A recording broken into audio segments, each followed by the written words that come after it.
بسم الله والصلاة والسلام على رسول الله تسمي لساني يفقهوا قولي السلام عليكم ورحمة الله وبركاته and welcome everyone of Quran analysis. We've been doing Surah Al-Mulk and we had entered the second section of the surah. I don't know if I'd mentioned this before, but from my research, I have uncovered that, well, not uncovered, but I have come to the conclusion that the surah is divided into 7 sections. And so we are entering into the second section, or rather, we started discussing on the second section. So the first section, ayah number 1 to ayah number 5, which talks about Allah and what, الذي خلق سبع سماوات طباقا, and just the fact that, the cosmic creation of Allah and the perfection of the creation of Allah and all that. So that was the first section. And then the second section is all about Jahannam. It's all about Jahannam. And this goes from ayah number 6 all the way to ayah number, I'm going to say 12, even though ayah number 12 does not talk about Jahannam per se directly. It talks about it indirectly, in a sense. But ayah number 6 to ayah number 12, right? So this is the section that, inshallah, we had started. And we had mentioned that, وَلِلَّذِينَ كَفَرُوا بِرَبِّهِمْ عَذَابُ جَهَنَّمَ وَبِئْسَ الْمَصِيرُ. When the disbelievers, for the disbelievers, just like the shayateen, they have been prepared for a sa'ir, and we talked about what sa'ir is. The disbelievers will have عذاب جهنم, and what a horrible destination that is. إذا ألقوا فيها سمعوا لها شهيقا وهي تفور. Every time they are thrown in it, إذا ألقوا فيها, when they are thrown in it, what do they hear? They hear this inhaling sound. They hear the Jahannam is breathing in, is drawing in breath as if anticipating to burn them and destroying them. وَهِيَ تَفُورُ, as it boils over. Subhanallah. And we talked about this very, very scary descriptions last time. تَكَادُ تَمَيَّزُ مِنَ الْغَيْظِ, as if that's not enough. It almost bursts. And we talked about tamayyaz and why the ta is missing. Yeah, and we said that this is for takhfif, like it tries, but it can never do it. Not even a single crack forms. Even though it wants to burst, it does not. Why? Because Jahannam is obedient to its Rabb. And also because it wants to preserve the heat so that these people feel all the, painful torment, just like the example we gave of the oven. If the oven is not properly closed, the heat will come out. If it has a crack, it will not cook properly. Jahannam is a pit that cooks properly because there's not a single crack. It wants to crack open, it wants to burst into pieces, but it cannot.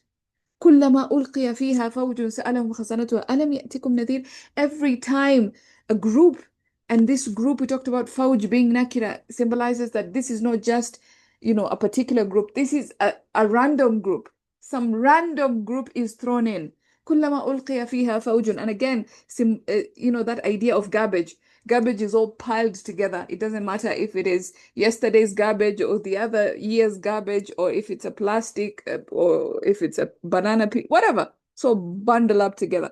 كلما ألقي فيها فوج سألهم خزنتها ألم يأتكم نذير. Every time a bunch of this trash is thrown into Jahannam, the keepers of Jahannam would ask them, were you not warned about this? Did I want to not come to you about this? Subhanallah, in a very harsh, frightening tone.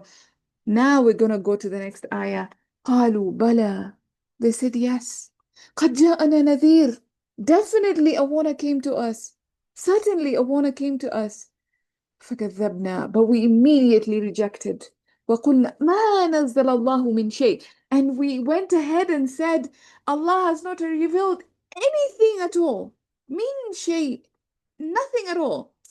إن أنتم إلا في ضلال كبير. You are certainly in great error. وقالوا لو كنا نسمع أو نعقل ما كنا في أصحاب السعير. And we see their regret intensifying, and they say, if only we'd listen. If only we listened and naqil and pondered over the reflections and pondered over the message, over the truth that the warner came with. ما كنا في أصحاب السعير.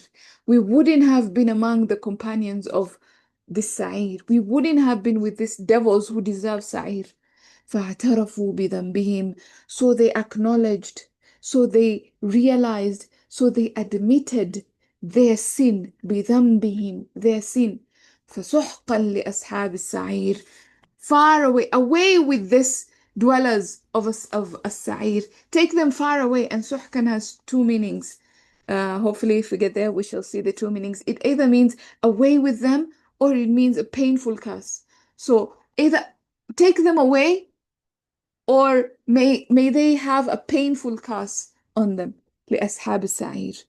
And then this section beautifully ends with the contrast. We have الذين كفروا بربهم عذاب جهنم, and then we have إن الذين يخشون ربهم بالغيب لهم مغفرة وأجر كبير. And this, you will notice, is a very common thread of the Quran. When Allah mentions Jahannam, He would mention, pair it with Jannah. When He mentions disbelievers, He would mention believers, or the opposite of disbelievers. Like, there's always that contrast. No matter how intense the description of Jahannam is, look, Allah brings in those who actually listened. إِنَّ الَّذِينَ يَخْشَوْنَ رَبَّهُمْ بِالْغَيْبِ لَهُمْ مَغْفِرَةٌ وَأَجْرٌ كَبِيرٌ. Those who fear their Rabb بالغيب, and we shall talk about بالغيب has two or even three meanings depending on how you look at it. لهم مغفرة وأجر كبير. They will have forgiveness from their Rabb. وأجر كبير, and a great, great reward. Subhanallah. Now let's look at some of the deeper, detailed nuances as far as these ayat are concerned. Okay, may Allah give me the ability to explain this ayat to the best of my ability. Amin ya Rabbil Alameen. Okay. So we're looking at ayah number 9 here. Just give me a second. I open my notes. So we had explained that every time they are thrown, the keepers of Jahannam would ask them a very stern question, and they actually responded. So this is the response. We're going to analyze the response of the kuffar while they're being thrown into Jahannam. So they respond, Bala, قد جاءنا نذير. Bala is, a responding word. When I say yes, if I said, did you eat? And you say yes. Yes is Bala. Bala is the yes word when it comes with a negative sentence. So when I ask you in a negative sentence, you respond with Bala. You don't respond with Na'am. You respond with Bala. So that is just the difference between Bala and Na'am. Na'am is for positive sentences. Bala is for negative sentences. So they say Bala. That is enough. If I ask you, did the one and all come? You say yes. That's enough. End of story. You don't need to add anything. But they didn't stop there. They say Bala, قد جاءنا نذير. They added something else. So this seems like repetition. Either you say Bala or you say قد جاءنا نذير. It is the same thing. If I asked you, did you eat? And you say yes. Or you say, I ate an apple. It's the same thing. You ate? Yes, you ate. The general meaning is understood. But they said both things. This seems like a repetition. They could have just said, Bala, فكذبنا. Yes, and we rejected. Can you guys hear me? I'm receiving that my connection is a bit unstable, so I'm just going to close some windows here. Make sure that you can hear me properly, inshallah. Okay. So they say two things that mean more or less the same thing, right? So why did they feel the need to say or to add قَدْ جَاءَنَا نَذِيرٌ?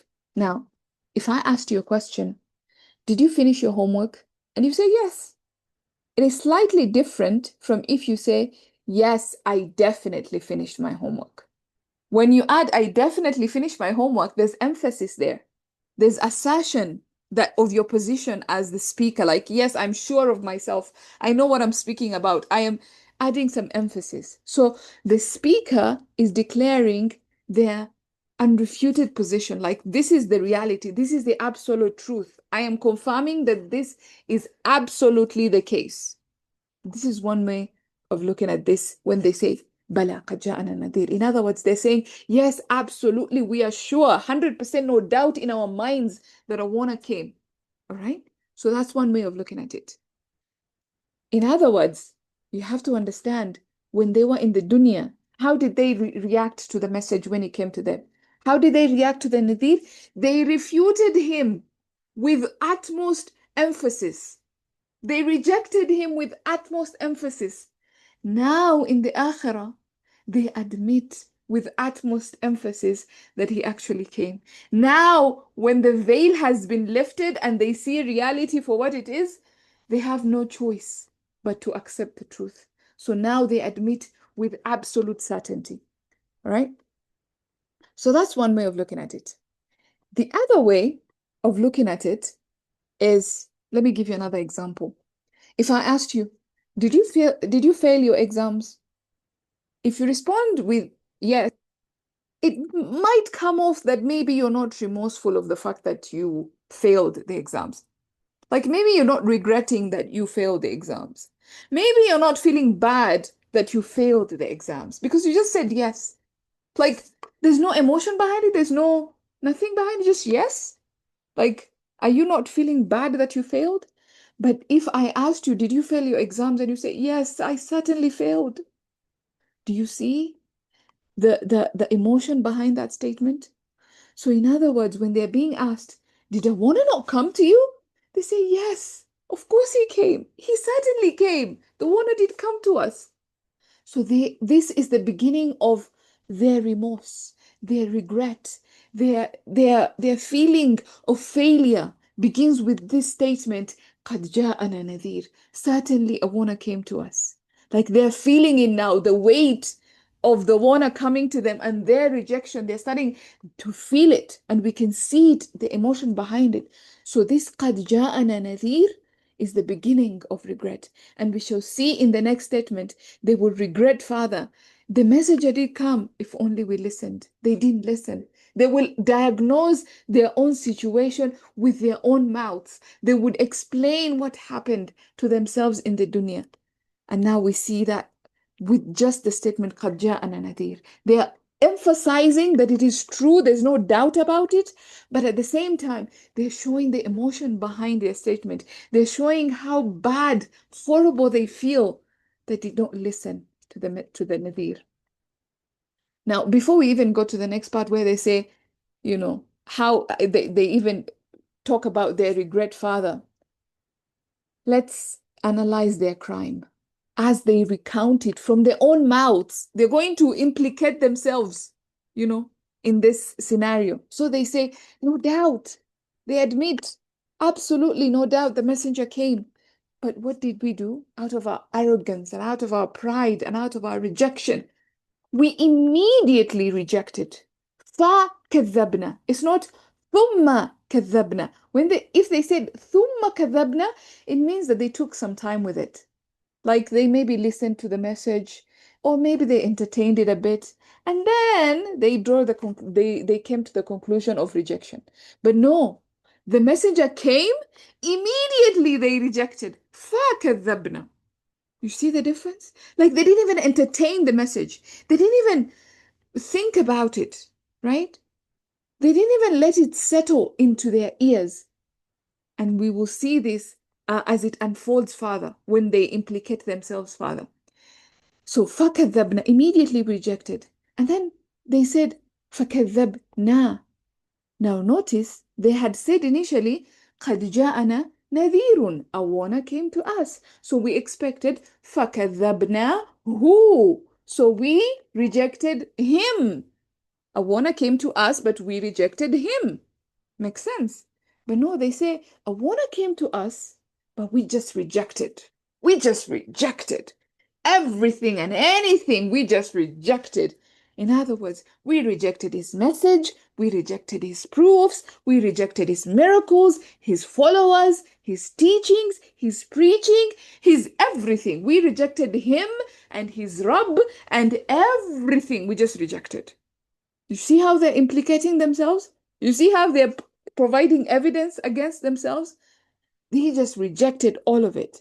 And again, there was no hesitation whatsoever from their part as far as their rejection was concerned because of the fa. And this reminded me of the example of Abu Lahab. at Mount Safa when the Prophet ﷺ he did his first public announcement, when he did his first public da'wah. So for 3 years, the da'wah was private. People were just whispering and, talking da'wah privately, very secretly. It was a very secret mission in the beginning. And then the Prophet ﷺ was commanded to go and publicize the message. So he climbs Mount Safa and he calls all the leaders and of the Quraysh and the tribes of Quraysh, and he gathers them and he tells them about his character and how they trust him and believe in him and how he's a Sadiq al-Amin. And he tells them, if I was to tell you that there's an army behind this mountain, because he's standing up high, so he can see beyond the mountain on the other side. So he's telling them, if I was to tell you that there's an army approaching from the other side of the mountain, would you believe me? And they say, of course, you are Sadiq al-Amin, you would never lie to us. And he says, I am coming to you with a far much greater news than this, far more dangerous situation than this. And he explains to them the da'wah and he calls them to Islam.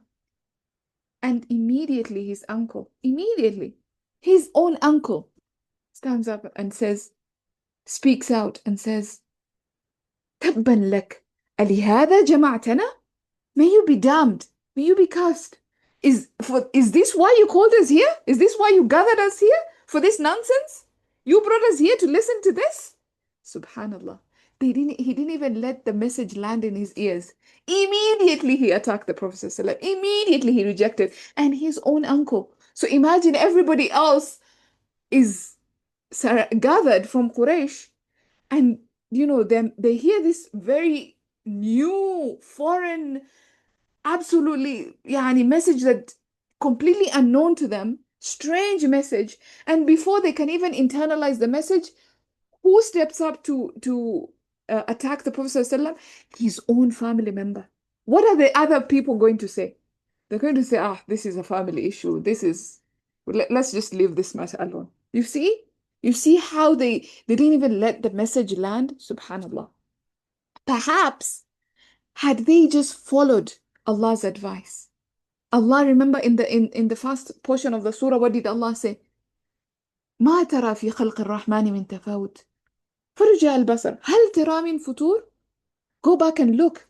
Look in the creation of Ar-Rahman. See, would you find any futur, any cracks, any breaks?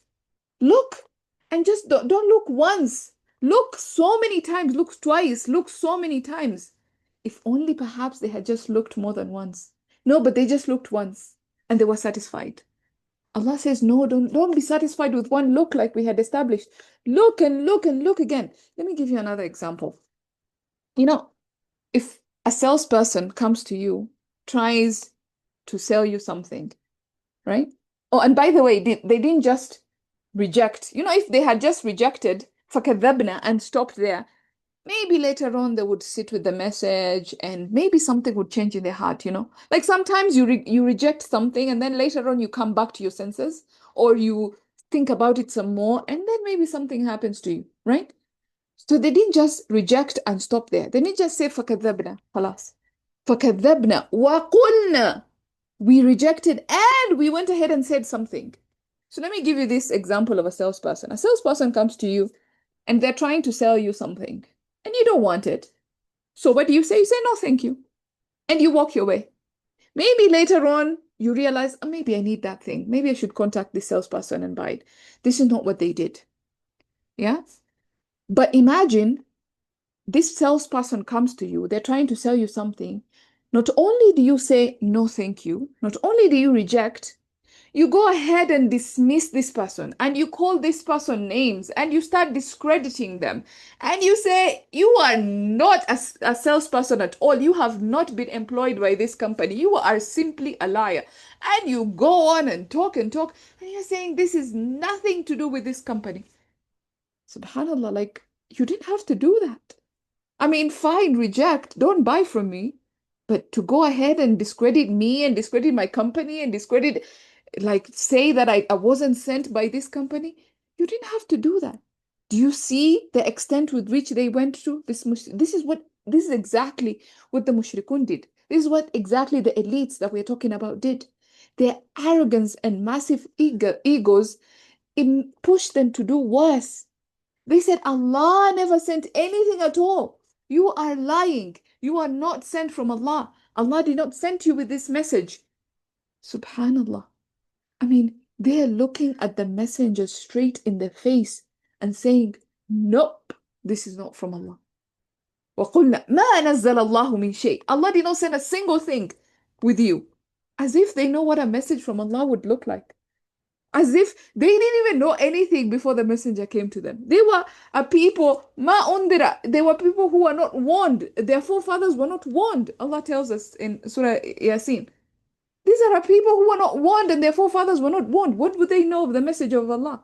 And here they are speaking with authority. Allah did not send a single thing. How would you know? Subhanallah. Do you see the kind of arrogance that they have that led them to do this kind of thing? And in fact, they use min za'ida, like we talked about, to add emphasis to the fact that Allah did not send anything at all whatsoever. Like their refutation is so strong. Not one thing.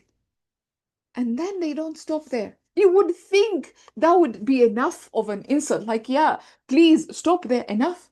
They don't stop there. They add something else. In antum illa fi dhalalin kabir. You messengers, like all of you, are nothing but in great misguidance. You are all immersed, submerged in great misguidance. Subhanallah.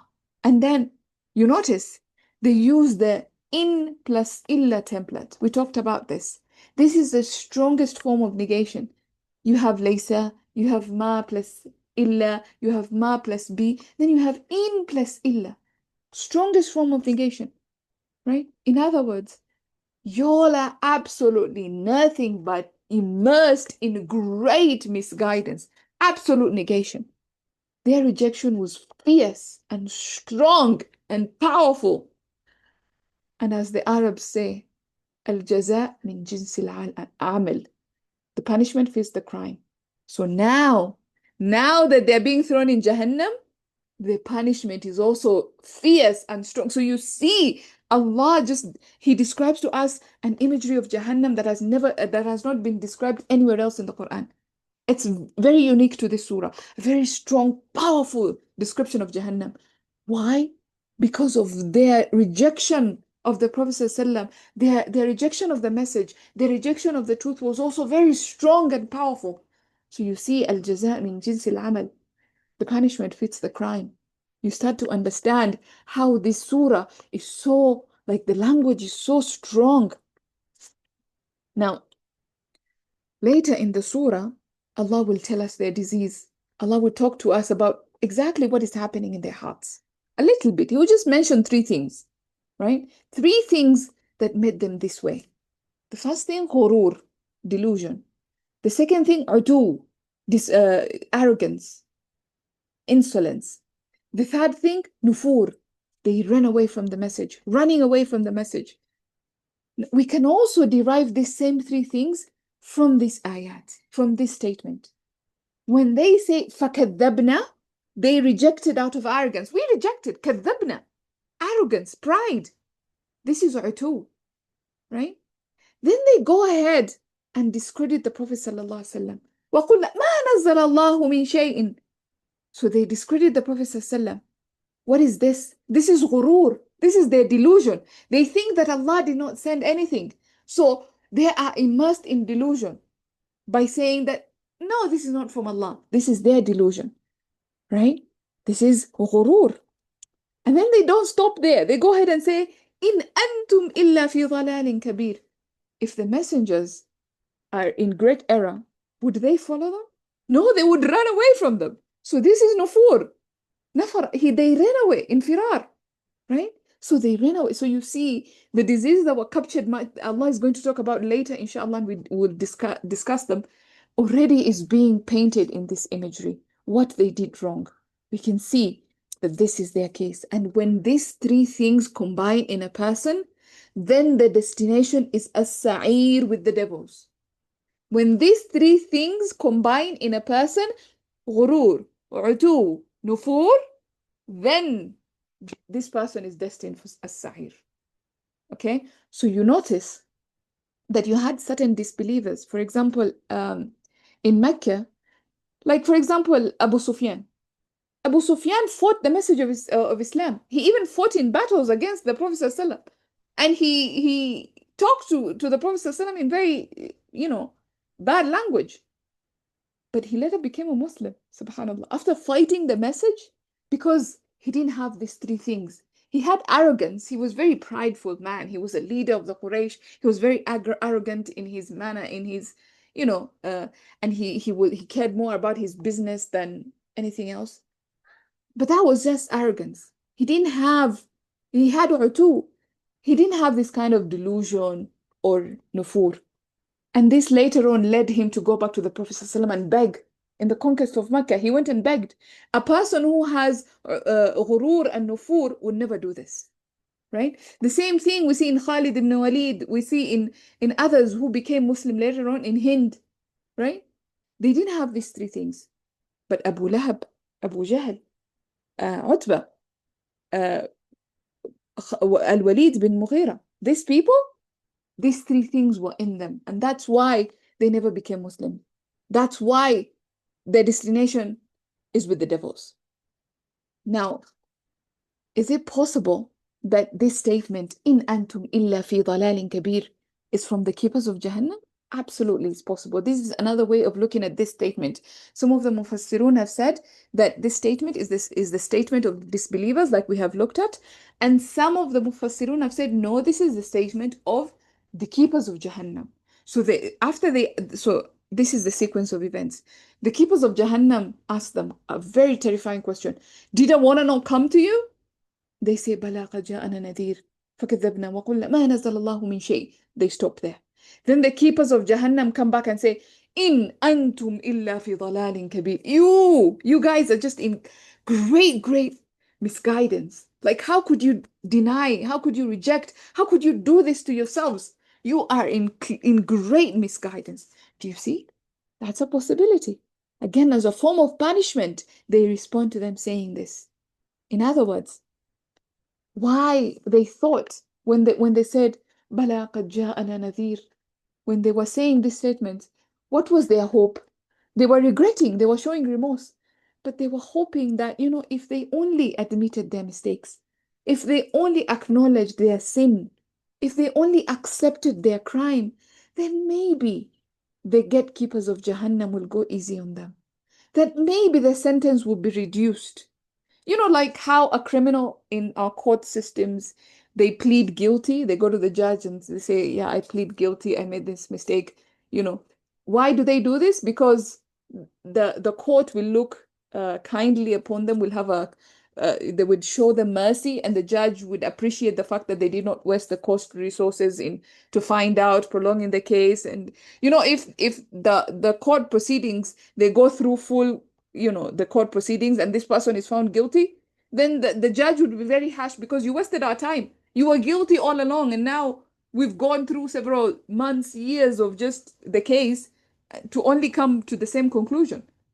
But if somebody admits, maybe the judge will feel, okay, let me go easy on this person, and then they would reduce the sentence. So this is their understanding, again, their ghurur. You see their delusion. This is their delusion. They come and they say, oh, they hope maybe they will look kindly on us. But no, these are the keepers of Jahannam. These are angels. لا يعصون الله ما أمرهم. They do not disobey Allah at all. Right? So what do they respond? No, you are in great misguidance. There is no way out for you guys. Do you understand? This is the response that they get from the angels. You are completely misguided. You're not getting away with this. It's time for you to face the music.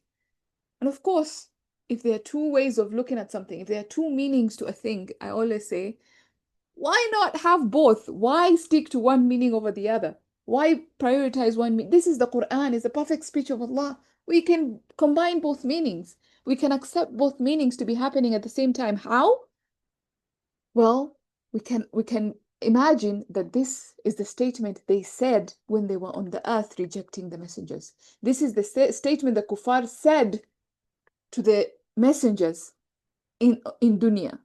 And now that they're in the akhirah, the angels are saying the same statement they said. Why? Adding salt to the injury, adding insult to the injury, making it worse for them, making them test their own medicine, as if to say, how does it feel now? Now to test your own medicine. You like to dish the insults, huh? How about let's see how you receive the insults? Subhanallah. One statement, two different ways of looking at it, and it all makes sense. It all just comes together, subhanAllah. This is the perfect speech of Allah. Now, the other thing is that they said, in antum. They didn't say in enter. Let's go back a little bit. They said, قَدْ جَاءَنَا نَذِيرٌ. Not nudhur. Nadir. Nadir is singular. Nudhur is plural. They said, our warner did not come to us. Then how come they're saying in antum? All of you. Who are this all of you? Who are this antum then? Right? So there are two scenarios here.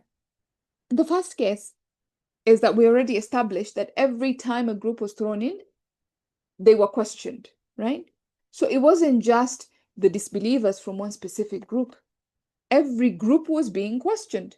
And again, we discussed the meaning of fawj. Fawj meaning just some random group, like trash from yesterday, trash from the other year, trash. It's trash, right? So you could have trash from Nuh alayhi salam, from the time of Nuh alayhi salam. You could have trash from the time of the Prophet sallallahu alaihi wasallam. It's just random trash. Now, obviously, trash from Nuh alayhi salam is rejecting who? It's rejecting Nuh. Trash from Hud is rejecting Hud. Trash from Saleh is rejecting Saleh, and so on and so forth. So they are not just rejecting one person, right? So it's not in anta, it's in antum. They're rejecting all of you. So that's one way of looking at it. The other way of looking at it, which is very similar, is that if they reject one person, if they reject just one messenger, it's as if they rejected all messengers. Because the messengers, they are brothers in mission. They are united in their message. They come with the same message of La ilaha illallah. So if you reject Nuh, you have rejected all of them. If you reject Muhammad sallallahu alaihi wasallam, you have rejected all of them. If you reject Isa alayhi salam, you've rejected all of them. So by rejecting one, you have rejected all. In antum. So it's like they're saying all of you, just by rejecting one, it's like they're saying all of you are misguided. Subhanallah. What a crime, right? And that's why they're saying later on they would say bidambihim, with the dhamb singular, not bidunubihim. Bidambihim, we shall talk about that inshallah. Now let's look at ayah number 10. Then they continue with their regret now. Their regret had started with قَدْ جَاءَنَا نَذِيرٌ.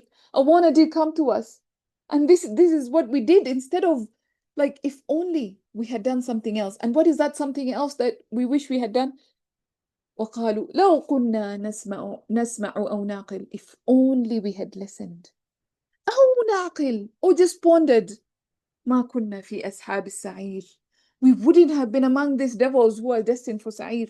We wouldn't have been with the companions of as-Sa'ir. And so, having been crushed, all hopes lost by the angels being told, you are in great error, you are in great misguidance, their regret intensifies. If only we had been listening and using our intellect. Why didn't we just listen? That's all it took for us to just listen, or to just reason, have just some reason in our mind. But their egos, they were so inflated, their arrogance was so much, they could not even hear, they could not even just listen. But why are they saying, if only we listened? Why listening when Allah had asked them to go look? Remember the first part? Go scrutinize, look, over and over again. So why are they saying, if only we had listened, when the ayat before was calling them to go look? Well, for starters, we can understand this as they're saying, or as them saying, if only we listen to the request to go and look. Allah asked us to look. If only we had listened to that command of looking, right? If only we had responded to that idea of looking with listening. If only we had listened to that, just as a starting point, if only we had done that as a bare minimum, right? Yet they didn't even listen to the challenge of sight. Allah challenged them with sight to go find flaws in the creation of Ar-Rahman. They didn't even listen to that challenge. They didn't even ponder about that when Allah asked them to look and keep looking. They didn't listen then. And now they lament with remorse. But khalas, yani, it's too late. Now the other question is, how come they're saying they didn't listen when in fact they already rejected the message? Yani, how could they reject the message without hearing the message? They had to have first heard the message, then reject it. So how are they saying we did not hear, we did not listen, right? How do you reject something you did not listen to? You only reject something after you have heard about it, you have listened to it. Now, when you look at this kuffar, Abu Jahl listened to the Quran. In fact, a group of them would sneak out at night to go to the house of the Prophet ﷺ, and they would do this, yani not as a joint force. They would do this separately. Everybody would just wake up. It's not planned.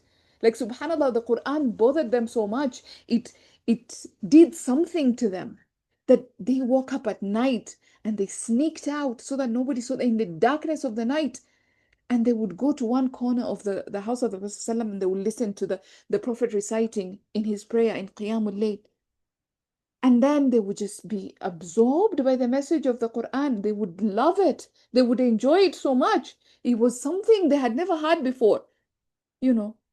And then when it was about to, the day was about to break, when it was about dawn, they would realize, oh, it's getting late. We need to go back so that nobody sees us. And then three of them would meet on the road. They'd be like, where are you coming from? Where are you coming from? Where are you coming from? Be like, guys, we cannot do this again. Okay, if people found out that we are sneaking out to listen to the Quran because we enjoy it so much, it's gonna cause a lot of problem for us because we are the ones fighting it during the day. We cannot be listening to it at night. You know, we cannot be enjoying it at night and fighting it during the day. We have to stick to our mission. All right. Then they would agree. And then the next day, same thing would happen. Three of them. And then they would meet again on the road. Be like, guys, come on. We talked about this yesterday. You're not gonna come, right? You're not gonna come. They agree. They don't come. The next night, same thing. And of course, at this point, they were like, okay, we need to make an oath. You know, this has to stop. And that's when it stopped. And this is narrated by Abu Sufyan later on when he became Muslim. SubhanAllah. So you see what they used to do? They loved the Quran. They had the Quran. They listened to it. So it's not a matter of whether they had or not.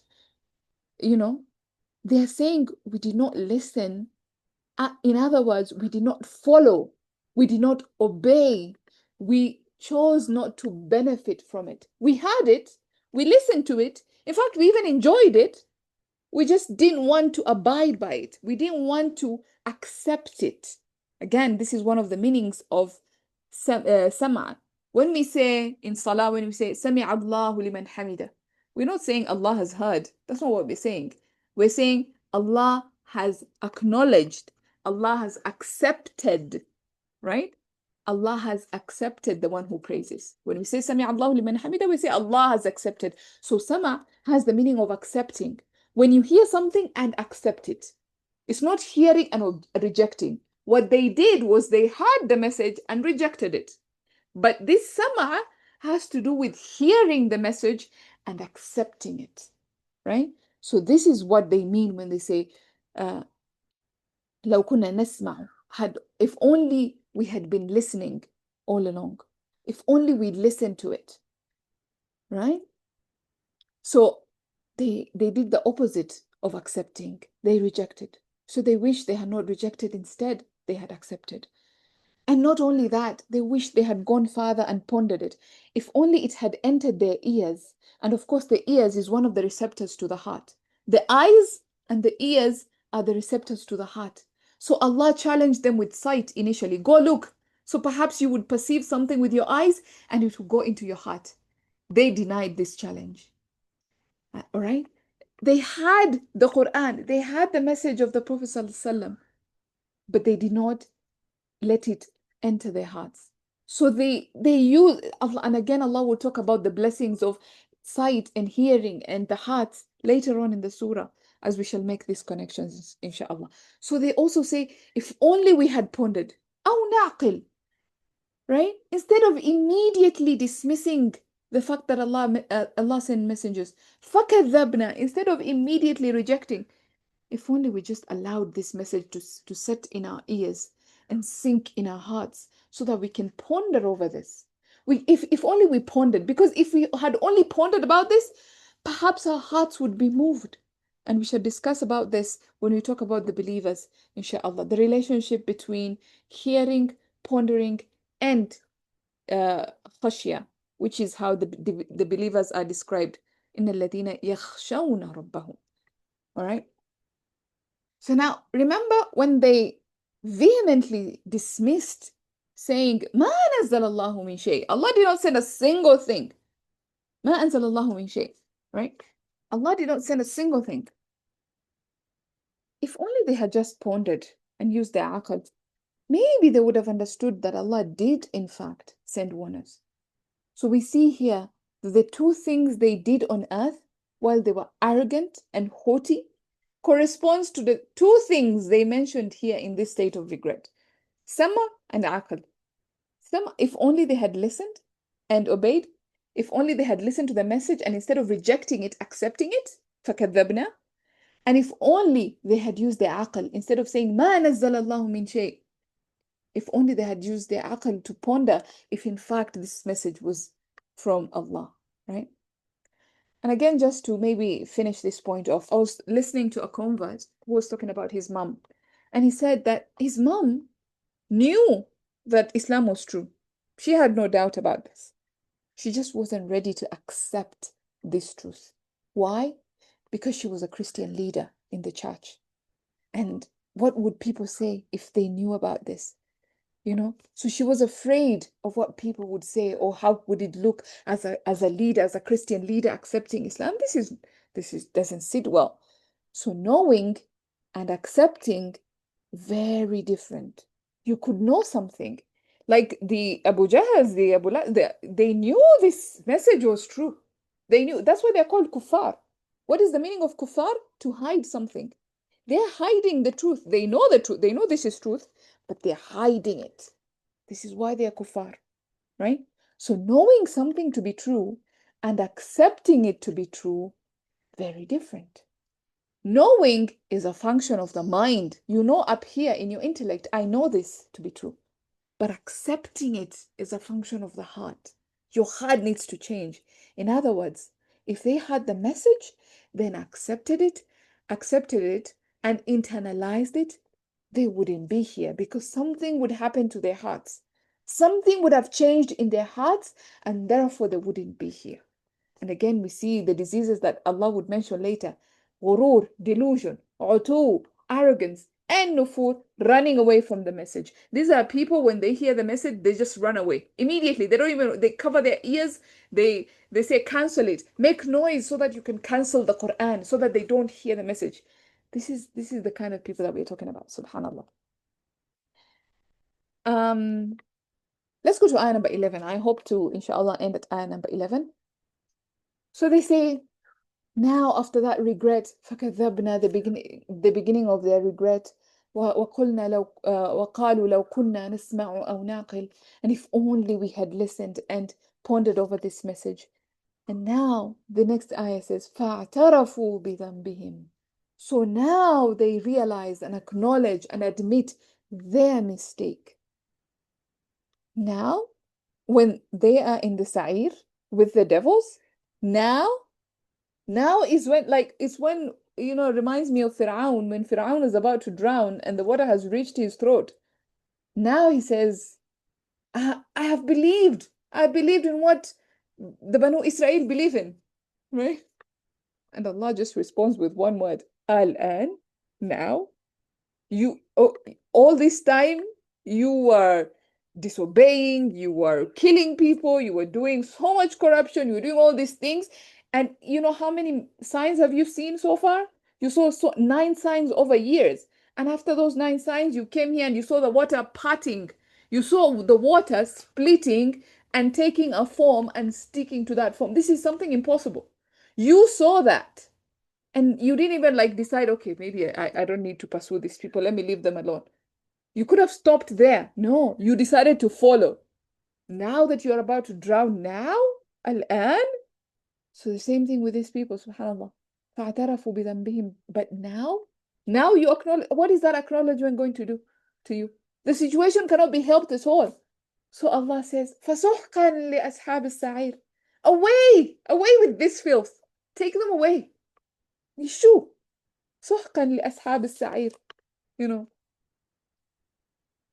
uh, you know how in historical movies you have a king and a criminal is brought before the king, and the king doesn't even look at the criminal, and they say, remove this filth from my sight. Take it away. Away with this trash. This is فَسُحْقًا لِأَصْحَابِ السَّعِيرِ. Subhanallah. And like I told you, suhkan has 2 meanings. So it could be away with this trash, away with them, or it could be painful curse for them. Give them the pain, the worst, the most painful curse for them. Subhanallah. This is the treatment of these people. They're not even brought before Allah, in fact. Like they're not after judgment. No, they're just dealing with khazanat Jahannam. They're just dealing with the keepers of Jahannam here. But they are treated with such trash-like treatment. They are treated with such dismissal. Like they are nothing. They are trash. They are garbage. Nothing of value at all. Away with them. Remember, these were the people that rejected the message after it had come to them. They had seen the messenger with their own eyes. They saw the miracles that the Prophet ﷺ performed. We did Surah Al-Qamar before, and we discussed the miracle of splitting of the moon. They saw this with their own eyes, or at least even if they weren't there to see them, but most of them were. They heard about it, and it was something impossible, right? So they had seen the miracles. They had heard the Quran and realized that this Quran is nothing of human make. This is something of divine nature. This is Allah's making. This is not something that is made, but rather the speech of Allah. So they were in the presence of the Prophet ﷺ, and he is rahmatul lil alameen. He is such a mercy. He called them with such mercy and such kindness and such care. And yet, what did they do? They called him a madman. They called him a person who has, jinnah. He is either possessed or he's mad, or they called him a soothsayer, or they called him and they rejected him and they, pelted him with stones and they tortured him and they boycotted him and they planned to kill him and they almost succeeded in killing him. If Allah had not intervened, they would have killed him. Subhanallah. Like, look at the treatment. They mocked the message. And again, we shall see in this surah how they mock the message. They will say, when is this promise? Bring us this promise. You're talking about this promise. When is it? You're just talking about this promise. You can't tell us when is it. Tell us. You talk about the day of judgment. When is it? Huh? When is? And in other places, they would even mock in more severe ways. Subhanallah. So you see, they fought the message so fiercely. They lied about it. They called it a lie. They say, Ma nazalallahu min shay. Allah did not send a single thing. They did everything in their power to stop it. They blocked it. Abu Lahab used to walk behind the Prophet ﷺ, telling people, do not listen to this man. The Prophet ﷺ is just walking. He's not saying anything. But you have a man, look at the situation. It's so ridiculous. The Prophet ﷺ is walking. There's a man following behind him, telling people, do not listen to this man. He's a bad man. He's my nephew. I know him. He's mad. Whatever he tells you, he's mad. Subhanallah. Like, what? Who's the mad person here? The one who is talking, the one who's walking quietly, minding his business, or the one who's following behind him, calling him a bad man? Like, who looks mad to you in this situation? Subhanallah. This is what they did. This is what they tried so much to stop it. They had meetings, secret gatherings on how they're going to stop the message of Islam. They planned to fight the message of Islam. Like, subhanallah. This is not talking about just some random disbeliever, your cousin who is a Christian, or your neighbor who's not, or your boss who's a non-Muslim. This is not talking about that kind of people. This is talking about the Abu Jahals, the Fir'aun of this ummah. This is what he's talking about. The Abu Lahabs.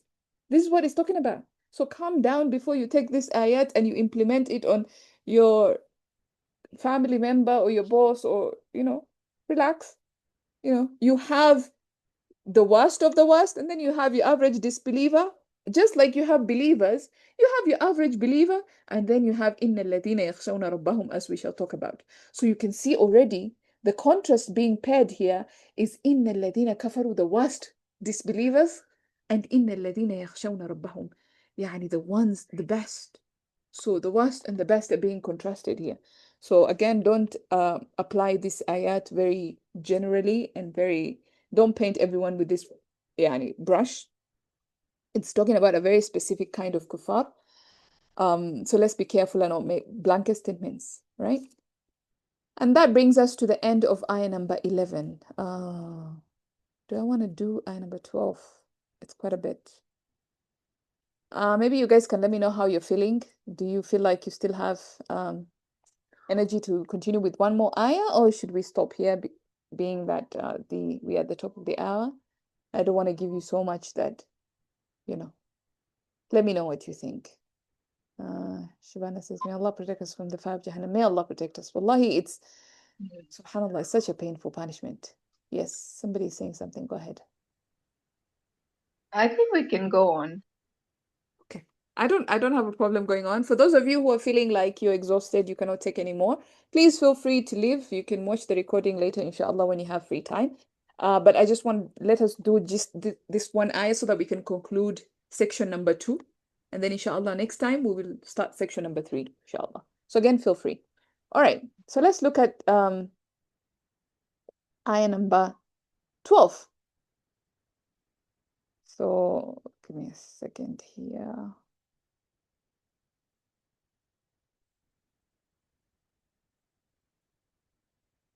Okay, ayah number 12. This is going to talk about the believers. So Allah finishes off that discussion with saying, إِنَّ الَّذِينَ يَخْشَوْنَ رَبَّهُمْ بِالْغَيْبِ لَهُمْ مَغْفِرَةٌ وَأَجْرٌ كَبِيرٌ. On the contrary, now we've talked about disbelievers, and we've talked about their punishment and their state in the fire and their regret and their remorse. And it was so descriptive and painful. Then when it comes to the believers, Allah just mentioned one ayah. Just one ayah. That's it. So on the contrary, we have those who fear their Rabb, not those who believed, because we know kuffar, mu'minun. The opposite of kafir is mu'min. So we expected inna alladhina amanu, or inna alladhina yu'minuna billah, or birabbihim. So we expected iman here to come in. But Allah does not say inna alladhina yu'minun. He says inna alladhina yakhshawun, right? So this is something else is happening. And like I've alluded to before, Allah is mentioning a higher level of believers, not just your, basic level believers. No, these are different. Something else is happening with these believers. Okay. These are the ones who fear their Rabb. It's not that they just believe. No, believe is one stage, but no, they go ahead and fear their Rabb. Now, because the kuffar in this surah are also not your average kuffar, like we've mentioned, they are the worst of them. Those who end up with the devils, remember? These believers are also not your average believers, right? And like we mentioned also, fear, we mentioned before that aql, reasoning or pondering, is a function of the heart, right? Fear is also a function of the heart. So what happened here? In other words, these people, when the kuffar was saying, if only we had listened and we had reasoned, if only we had let the message enter our ears, and maybe that would lead us to iman, and then أو نعقل, we would use our reason, and something would happen to our hearts. This is the process that happened to these believers.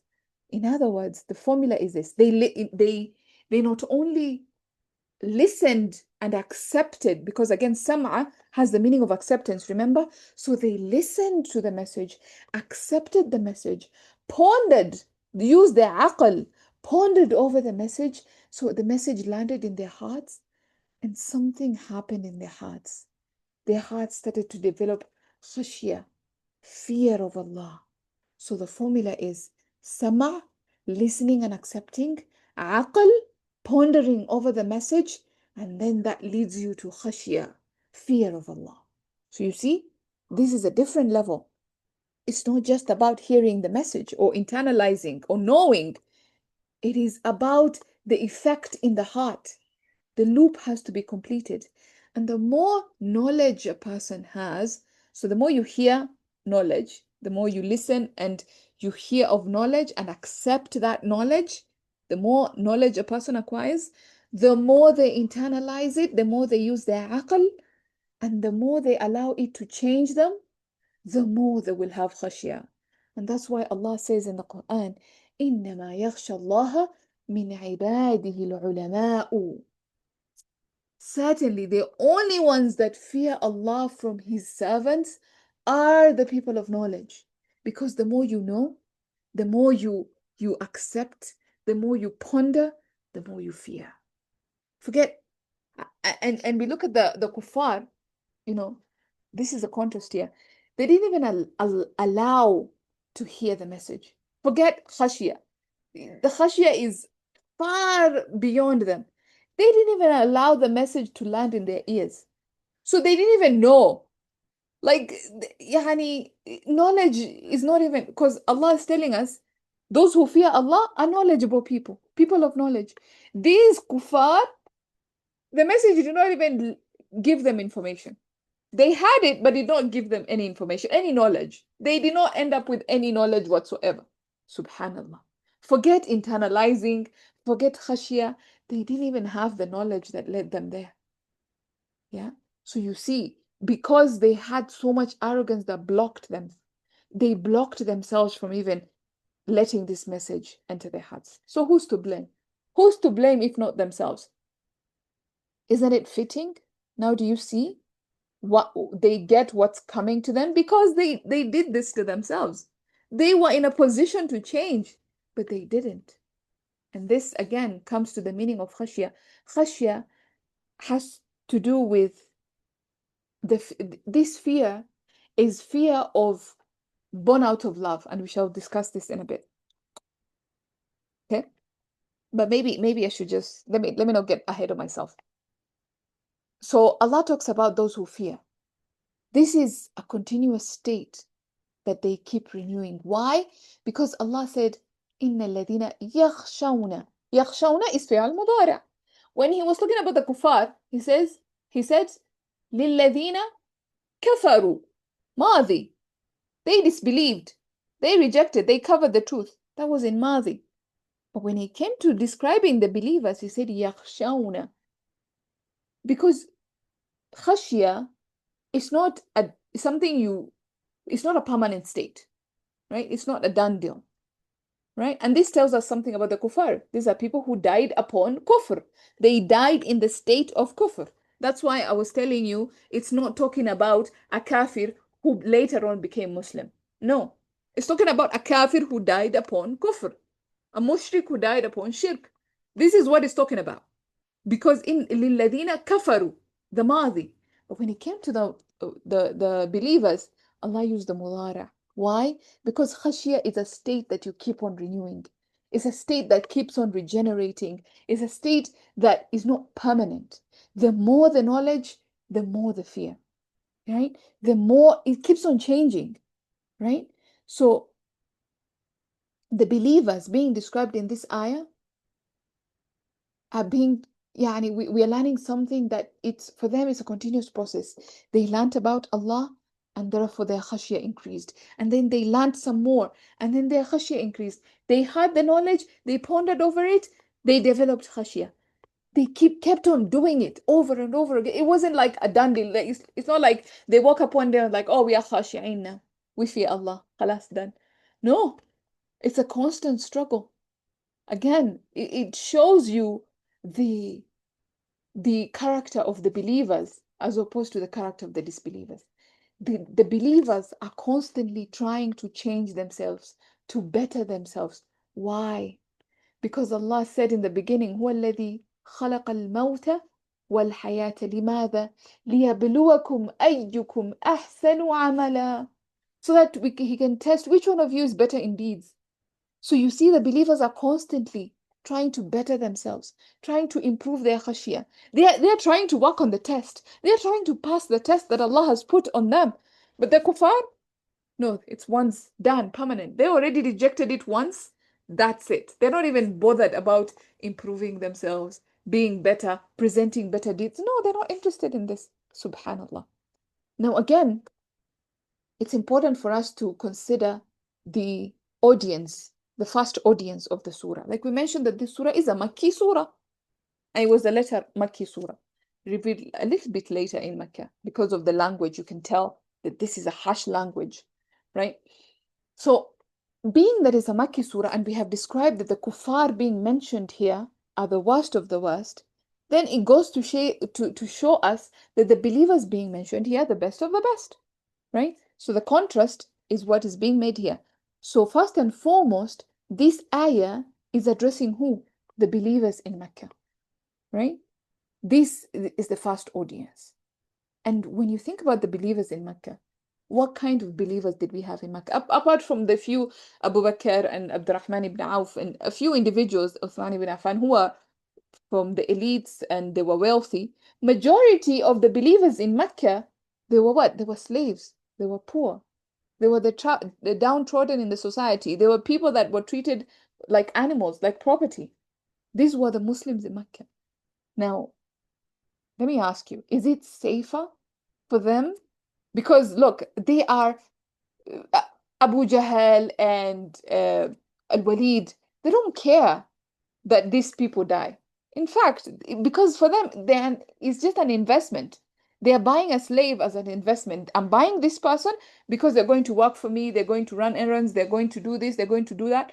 That's their property, basically. Once I get my return on investment, I could get rid of this person. They're, yeah, I could kill them, I could do whatever. I mean, we know some of them were killed. Sumayya, radiallahu anha wa ardah, she was killed for this message.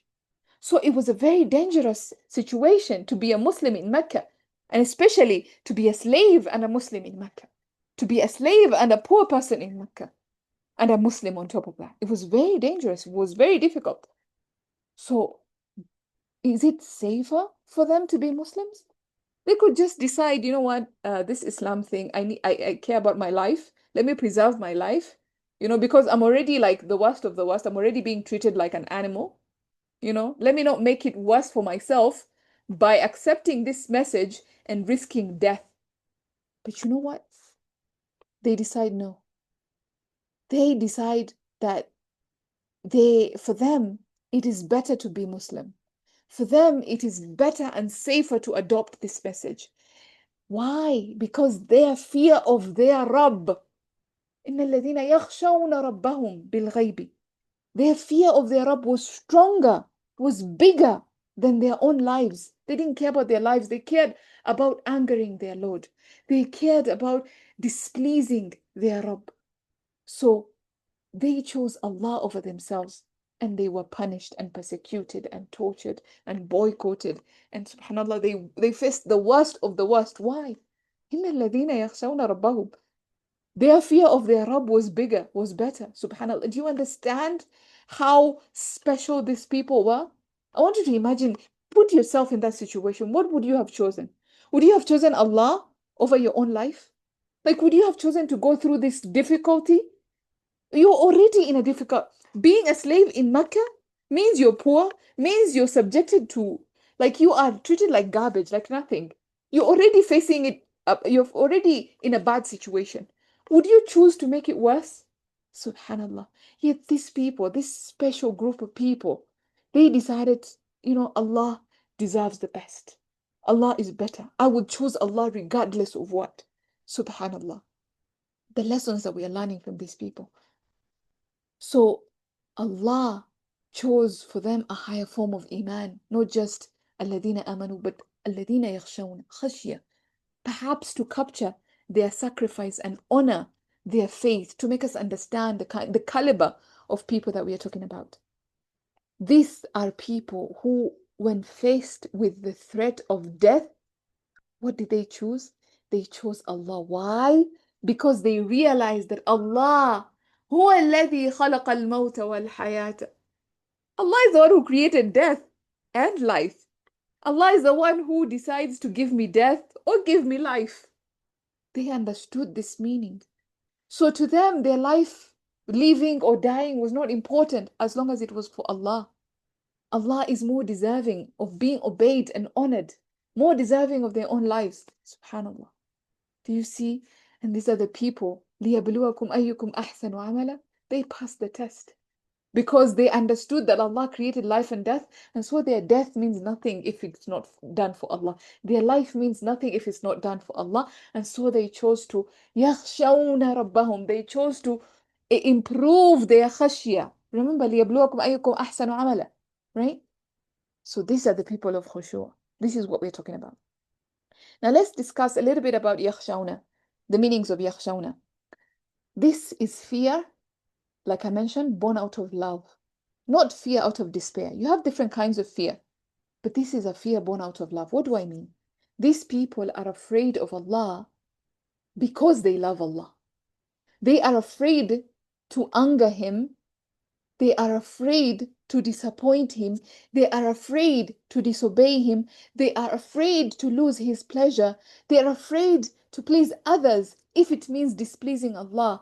Why? Because they love Allah. This is fear born out of love. In other words, they have the agency, they have the desire, they have the willpower, they have the ability, they have the strength, they have the choice to follow whatever they want. Like I mentioned, they could have chosen just to be safe, play it safe. We are already in a difficult situation, we don't have to make it worse. They could have chosen that, right? So they have the ability, the agency, the desire, the willpower, the choice to please themselves, to choose themselves over Allah. Yet out of fear of displeasing Allah, out of fear of disobeying Allah, they stop themselves. They they choose something worse. Just fearing out of fear of Allah. Subhanallah. Isn't that just, I can't even understand this. This is just truly, truly amazing. Let me see what you guys are here saying here on the chat. I'm reminded of verse 2 of Al-Insan, the capacity of hearing and seeing that are bestowed on us and are for us to use to ponder on Allah's creation and for us to develop khashya. Absolutely. And of course, this is why Allah later on will say what? هو الذي أنشأكم وجعل لكم السمع والأبصار والأفئدة. You know, Allah later on will say He's the one who created you and He gave you faculties to perceive, faculties to see, to hear, to ponder. Why are you not using your faculties to do the right thing? Why are you using it to reject? Subhanallah, such disrespect. قَلِيلًا مَا تَشْكُرُونَ. How little you show gratitude. And we shall discuss this, inshallah, when we get to the ayat. Subhanallah, beautiful reflection. It's ironic that those low-class people, that the high class in Mecca felt don't know anything about the ones who use their faculties and think. Subhanallah, precisely. You think somebody is beneath you, but you have no idea how superior they are to you. Like they think these are low class, and therefore they're not intelligent. And normally we do this. Like low class people, we think they're not smart, they're not intelligent, they're just, you know. And then the high class, we think them as very intelligent people, because they're high class. But we see the opposite. And subhanAllah, right now you just have to look at the political class. Look at the political class and you would see how unintelligent, how stupid, how dumb they are. The statements that come from their mouths, you're like, how are you? How are you in that position? Like, how are you a leader? How are you a president of a country? Like, how is this possible? The garbage that comes from your mouth shows how much you don't use your eyes, ears, your faculties to. Like, subhanAllah, we're living in very, very interesting times. May Allah protect us. Anyway, So I was talking about these special kinds of people, these people who use their intellect to fear Allah. Now, of course, it goes back to knowledge, like we mentioned. The more knowledge you acquire about Allah, the more you know Him, the more you love Him. So you see, khashya is fear born out of love. And the more you love Him, the less you want to displease Him. Because again, when you love somebody, you just want to make sure that they have the best. They're not going through any like when newlyweds how they behave. They don't want to displease the other. So much love. Right? So this is what happens. When you love Allah, when you know Allah, you love Him. When you love Him, you don't want to displease Him. The less you want to displease Him, the more fearful you become of His punishment. The more aware you become of the things that He hates and the things that He despises and the things that He doesn't like. So you become more cautious. This is khashiyah. And this is a cycle that keeps renewing and regenerating. Hence the mudari' form. Hence yakhshawna. All right? And again, we see the use of Rabbihim, which of course we've said this before, indicates closeness with Allah. Rabb, unlike other names of Allah like Allah, Al-Aziz, Al-Jabbar, Al-Qahhar, Al-Ali, Al-Azim, Al-Kabir. These are names that strike fear, and require awe and veneration. So I would have expected that the quality of fear, خشية, إن الذين يخشون بالله, for example, أو إن الذين يخشون بالجبار, أو يخشون الجبار, right? Of course, here there's no ba. I don't know why I did ba. إن الذين يخشون الله, for example, أو إن الذين يخشون الجبار, إن الذين يخشون القهار, إن الذين يخشون العظيم, right? Give me one of these, Al-Aziz. Give me one of these names. That makes sense because when you fear somebody that is something mighty and great. But Allah says, "Inna alladhina yakhshawna rabbahum." Oh, interesting.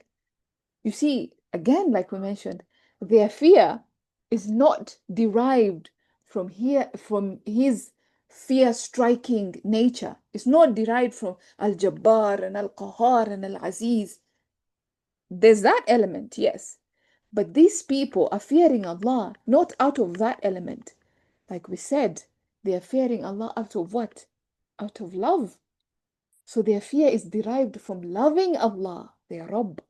So Allah loves them back by associating Himself with them using this name, Rabb.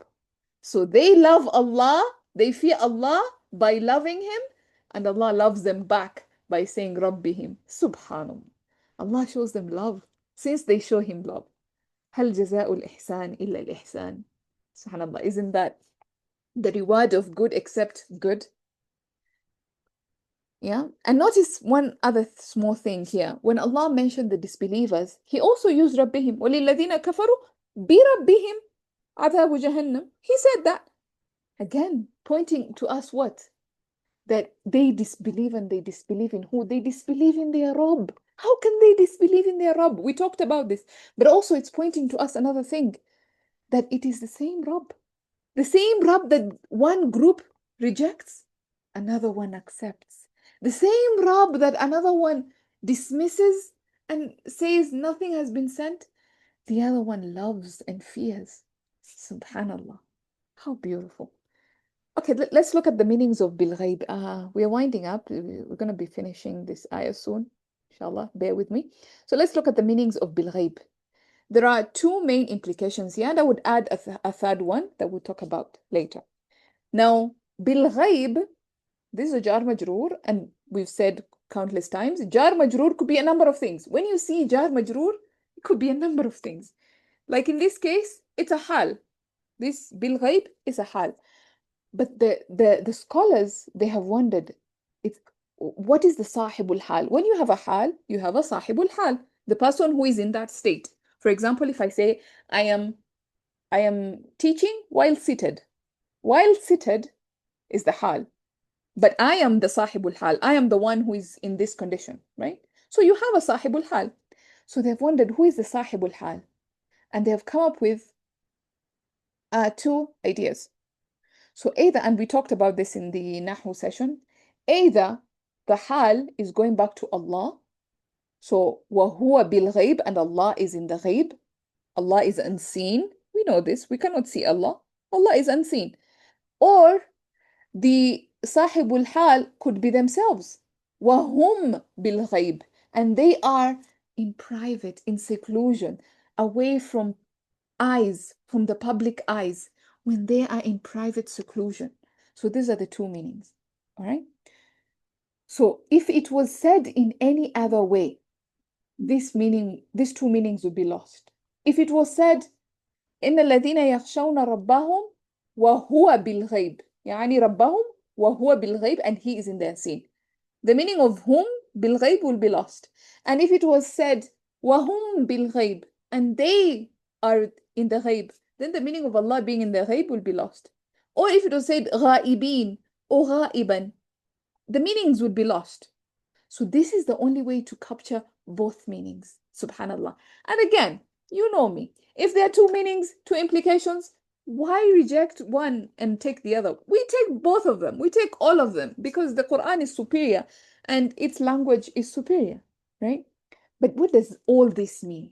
Now, it could be that the people fear Allah in private. Like we said, this is one of the meanings, away from people's eyes, which again fits perfectly with the idea of khashiyah. Their fear increases in private. When people are in private, their true characters come out, right? That's when, people show their true selves when they're in private. They don't have to pray. They don't have to do things. Some people don't even fast. Like they show outside in public, in people's eyes, people behave. People are in their best behavior when they're in public. But in private, people just, be their normal selves. But these people, subhanAllah, when they're in private, their fear increases. Like, how's that possible? They fear Allah in public, but when they're in private, يَخْشَوْنَ رَبَّهُمْ بِالْغَيْبِ. When they're in private, their fear is even more. Like, subhanAllah, do you understand how special these people are? Right? When they are alone with their Rabb and they can be vulnerable with Him, this is when their fear manifests even more. But it also fits very well with the Meccan period, like we discussed. Because again, we said there's so many different kinds of Muslims. Later on, we discovered that there are actually some Muslims in Mecca who had not declared their Islam publicly. They were keeping their Islam privately. These are the people who feared. Maybe in public they would be persecuted. So they kept their Islam private, right? They kept it hidden. And this would be made even clearer when we discuss the next ayah, وَأَسِرُّوا قَوْلَكُمْ أَوْ اجْهَرُوا بِهِ inshallah. So they kept their Islam hidden. Now, look at the contrast. These people, they feared Allah privately. But the disbelievers, what do? They rejected Allah publicly. These people feared Allah privately. The disbelievers rejected Allah publicly. So they didn't even fear the eyes of the people, the kuffar. They didn't fear. At least, these believers, maybe their iman was weak. They feared for their lives. They didn't publicize their iman. At least they feared, they feared Allah when they were in private, but when they were in public, they didn't show it publicly, right? So it could be referring to these people as well. Or, like we said, it's a hal of Allah. It could be referring to Allah as the one who is in the ghaib, the one who is in unseen, the one who is hidden. So, in other words, these people, they fear Allah even though they haven't seen Him. And isn't this the essence of Iman? Believe in Allah even though you haven't seen Him? If you ask me, these two kinds of meanings, it paints the dichotomy of believers in the Meccan phase. Like you had the creme de la creme, the best of the best. These are people who, despite their condition and their state, they chose Allah. Risking death, they chose Allah. And then you have a kind of believer that maybe they were not that brave. These are people that, their iman was not that strong. They were not willing to go out in public and declare their iman publicly and risk death and persecution and torture. So they kept it private. إِنَّ الَّذِينَ يَخْشَوْنَ رَبَّهُمْ بِالْغَيْبِ. Just from the word bilghaib. And also, there's another maybe subtle meaning that can be found from this. Some scholars have said that bilghaib could be referring to يعني Jahannam. In other words, the discussion of Jahannam has been mentioned, right? And these are the people, إن الذين يخشون عذاب ربهم. So the word عذاب is kind of missing. Like before you have وَلِلَّذِينَ كَفَرُوا بِرَبِّهِمْ عَذَابُ جَهَنَّمْ. They get عذاب Jahannam. These people, they feared the عذاب of Jahannam. After listening and hearing the descriptions of Jahannam, that like we have just gone through them, they feared the عذاب of Jahannam. So إن الذين يخشون عذاب ربهم. These are the people who fear the punishment of their Rabb بالغيب. They haven't even seen this punishment. They only had the explanations. They only had the descriptions of them. And that put so much fear in their hearts. How would their fear be if they had seen it? Subhanallah. They haven't even seen Jahannam and they have so much fear of this punishment. These are some of the meanings that we get from this. And finally, Allah says that these special people, these amazing people, what would they have? I'm imagining something amazing. Then Allah says maghfirah. I'm like, wait, what? Maghfirah? How come? Aren't these people already special like we have discussed? So they risk their own lives for Allah because of the fear that they had for Allah. They're already something amazing. Allah's going to give them maghfirah? This is where you need to understand, and this is where humility again comes in, and we understand who Allah is and the perfection of Allah, and then we understand who we are and how imperfect we are. No one is perfect. So even though these people are amazing and they're a special category, they're not perfect. You know, so Allah first mentions something that would give solace to their hearts, so that it would comfort them, something that would give them comfort. Imagine the same statement is going to the person who did not disclose their iman publicly. They're keeping their iman private. Maybe this person is feeling that because they did not disclose their Islam, they weren't like these other Muslims who were brave enough. Maybe this is weighing them down. Maybe this is affecting them. Maybe they are feeling bad about this. It's eating them up. Or maybe they have sins, or maybe all of us have sins. So maybe somebody is being eaten by their own sins, or maybe they wish they had done better. لِيَبْلُوَكُمْ أَيُّكُمْ أَحْسَنُ عَمَلًا. Remember, the test is to determine which one of you is better in deeds. Maybe you fell short. Maybe you didn't do better. Maybe you struggled. Maybe so many things. So what does Allah offer first? Maghfirah. Allah. You hear this and you feel, yes, Ya Rabb. This is good. This is good because Allah is going to cover up my sins. Again, maghfirah from ghifar, from the idea of mighfar. Mighfar is a helmet that covers. This idea of covering. So Allah is going to cover up my sins, cover up my mistakes, cover up my shortfalls, cover up the fact that I did not do better. Allah is going to cover up. So this gives you comfort. This gives you a peace of mind. So this is the first thing they hear. And this is just it's like a balm in the soul of this person, right? In other words, don't worry. You will be forgiven because you listened, you accepted, you internalized. That led you to fear, which led you to better actions. And thus you fulfilled and accomplished the test. لِيَبْلُوَكُمْ أَيُّكُمْ أَحْسَنُ عَمَلًا. You did good. And Allah is giving you maghfirah. Don't worry. This feels good. SubhanAllah. Even for the rest of us who are not this category, we feel good. Why? Because I know I did not do my best, or I tried. I can never do my best, but I tried whatever I fell short. But Allah is giving me maghfirah. Right? And again, the fact that maghfirah is nakira just is some ta'zeem. This nakira, it's not al-maghfirah, the maghfirah. It's maghfiratun, which means is some great form of maghfirah. Because what they did is not something small. So they deserve a great form of maghfirah. Subhanallah. Munira says, because they have khashiyah that is born out of love, hence they are worried about Allah's wrath. Of course, precisely, subhanallah. Hence his maghfirah brings relief to the heart. Subhanallah. Precisely. That's the mentality of these kinds of believers. And may Allah make us among them. Ameen ya Rabbal Alameen. Now, also we learned from the first section that what despite the fact that Allah is Al-Aziz, He is also Al-Ghafoor. وَهُوَ الْعَزِيزُ الْغَفُورُ. From section 1, remember? His izzah, his might was shown with the disbelievers. وَلِلَّذِينَ كَفَرُوا بِرَبِّهِمْ عَذَابُ جَهَنَّمَ. And Allah painted for us that picture. إِنَّ الَّذِينَ يَخْشَوْنَ رَبَّهُمْ بِالْغَيْبِ لَهُمْ مَغْفِرَةٌ.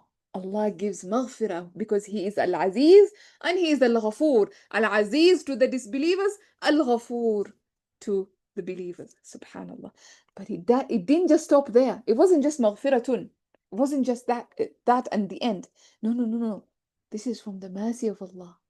Again, you see mercy, something that has been alluded to this surah more than 4 times. Ar-Rahman, Ar-Rahman mentioned 4 times. And then at the end of the surah, Oh Rahimana, oh Allah shows us mercy. So 5 times Rahma is mentioned in the surah. Allah goes on to show His mercy by saying, Wa ajrun kabir. Allah. It's not enough that Allah shows you mercy and forgives you. No. Allah gives you something big, something amazing. Now, let me explain to you what is being said here. If a farmer tells you that he will give you a big reward, what do you imagine the reward to be? Maybe several sacks of produce, several sacks of grain, or a bunch of animals that they keep, something from what they have, right? It's going to be a big thing. So maybe something that's a farmer. That's what a farmer can afford. If, let's say, a rich entrepreneur, business person, or like a billionaire, like let's say Elon Musk, he promises you a great reward. What do you imagine? You think like, I don't know, several Teslas or a property on Mars because he's obsessed with Mars, or something ridiculously big and expensive, right? Because he's Elon Musk. He has the ability, like he's a billionaire, right? So he could give me at least a couple of millions, right? So it's going to be big and expensive. Think, who is telling us that the ajr is kabir? Who is telling us that the ajr is kabir? Allah is telling us that the ajr is kabir. The one who تبارك الذي بيده الملك بيده الملك. He's the one who possesses, he's the one in whose hand is all dominion, all kingdoms, all sovereignty. That is who is telling us that the ajr is kabir. The one who is constant, the one who is tabarak, we talked about this, the one who is abundant and constant in khair, right? The everlasting khair. This is the one who is telling you. The one who is capable of all things. وَهُوَ عَلَى كُلِّ شَيْءٍ قَدِيرٌ. This is the one who's telling you this. The one who created the concept of death and life. Subhanallah. And He created the heavens and beautified the sky. How big do you think a reward from Him is? When He says ajrun kabir, you cannot even begin to imagine. Like we cannot even, like we just accept ajrun kabir. It's gonna be big. Okay? It's going to be big. May Allah make us from those who get big reward. Ameen ya Rabbal Alameen. Finally, the last point here. There's a contrast between ajrun kabir and dhalalun kabir. The kuffar, what do they tell the believers? You are fi dhalalin kabir. You are in great misguidance. Allah comforts the believers and tells them, don't listen to what they're telling you. They are telling you you're in great misguidance. No, no, no, no, no. You are going to get ajrun kabir. For what you're doing? Ajrun kabir. Subhanallah. The disbelievers, they falsely claim that the messengers were in great error. But here Allah is telling us, no, no, no. The reward of the messengers is kabir. Right? Subhanallah. Think about that. And of course, we said that in this statement, in antum illa fi dalalin kabir could also be the statement of the angels. We said that. So if it is the statement of the angels, the guardians of the hellfire to the disbelievers, then imagine just how painful and hard to swallow their words are when they hear that from the angels. Just how painful it is to hear that statement. They're getting dalalun kabir, while the believers are getting what? Ajrun kabir. It's like more insult to injury. It's like their situation just keeps getting worse and worse and worse. Subhanallah. And this, may Allah make us among from those in الذين يخشون ربهم بالغيب, and make us from those who receive مغفرة من Allah, and make us among those who receive أجر كبير. آمين يا رب العالمين. I am so sorry that this session extended quite a bit, but alhamdulillah, we've finished ayah number 13. Inshallah, next time we'll begin with the next section, which, by the way, is only 2 ayats. No, 3 ayats, right? I think 2 or 3, 2 ayats. So it's going to be a very short section, but inshallah, we might combine it with the next session. We'll see how it goes, depending on the content. All right, I'm gonna stop there unless there's anything that you guys want to add or anything that you feel like you need to share, any corrections, any clarifications, but we've come to the end. Feel free to leave if you must. If you have anything, again, feel free. But otherwise, I'm gonna stop there, inshallah.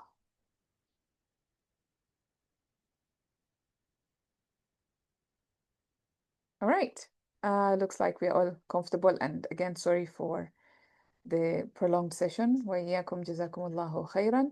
سبحانك اللهم وبحمدك نشهد أن لا إله إلا أنت نستغفرك ونتوب إليك. I'll see you again next week. Remember, next week is going to be Nahu and grammar for those who are interested in that. And then after that, the week after will be again explanation. So for those of you who are joining us for the first time, we normally have Nahu and Sarf, which is the grammar session, where we break down the ayat, and then a week after that we do the explanation, and then and so on and so forth until we finish the surah, inshallah. وإياكم جزاكم الله خيرا. السلام عليكم ورحمة الله وبركاته.